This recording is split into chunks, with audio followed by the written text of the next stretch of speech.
सौम्या है। मैं कक्षा 9C में पढ़ती हूँ और मेरा स्कूल स्कॉट फादर इग्नस स्कूल वैशाली है। आज मैं आप सभी के समक्ष एक कहानी प्रस्तुत करना चाहती हूँ और मेरा विषय है जीत का जुनून। उड़ान, एक सपना आसमान का। सपने वह नहीं होते जो हमें नींदों में दिखते हैं, सपने वो होते हैं जो हमें नींद नहीं आने देते। यह कहानी है एक लड़की की, नाम था गुंजन सक्सेना। गुंजन का जन्म लखनऊ की उन्हीं गलियों में हुआ था जहां आज भी इत्र की खुशबू फैली रहती है और शाम के समय गलियों में पराठे सेकते हैं। बचपन से ही गुंजन बहुत जिज्ञासु थी।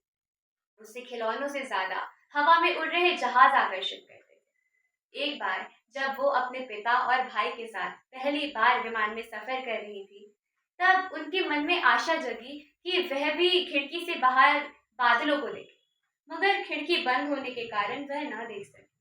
निराशा के आंसू उसकी आंखों से गिरे ही थे, तभी एक एयर होस्टेस उसे अपने साथ पायलट के केबिन में ले गई। सामने बैठा पायलट पूरी प्लेन का कंट्रोल लिए हुए बैठा था और ऐसा लग रहा था मानो उसने पूरे आसमान को अपनी मुट्ठी में समेट लिया हो। गुंजन ने मासूमियत से पूछा कि क्या मैं यहाँ बैठ सकती हूँ?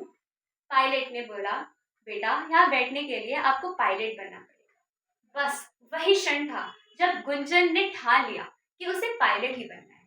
उसके घर वालों को लगा कि वह बस बचपना कर रही है। मोहल्ले वालों ने कहा कि लड़कियां कहाँ पायलट बनती है, वह तो रसोई में ही ठीक है। उसका खुद का भाई हंसकर कह देता, अरे चाचा, ये तो लड़कों का काम है, लड़कियां कब से पायलट बनने लगी। मगर एक इंसान था जिसने उसका भरोसा कभी टूटने नहीं दिया, उसके पिता। वह कहते कि बेटा, अगर प्लेन को फर्क नहीं पड़ता कि उसे लड़का उड़ा रहा है या लड़की, तो हमें क्यों पड़ेगा। बस गुंजन ने बहुत मेहनत की, उसने किताबें पढ़ी, ट्रेनिंग ली, परीक्षा दी और जब चयन परीक्षा का समय आया तब एक मुश्किल सामने खड़ी आई। उसका वजन 7 किलो ज्यादा और कद 1 सेंटीमीटर कम था।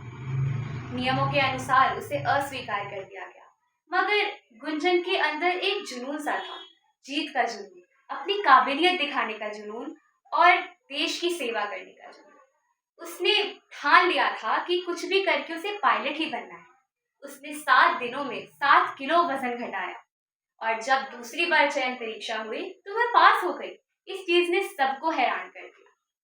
जब वह अपने एकेडमी में गई तो वहां सैकड़ों लड़के थे, मगर अकेली सिर्फ एक लड़की, गुंजन। कोई उसे भाव नहीं देता, सब उसे ताने मारते कि लड़कियां यहाँ टिक नहीं सकती, मगर गुंजन ने ठान लिया कि वह अपने काम से जवाब दे।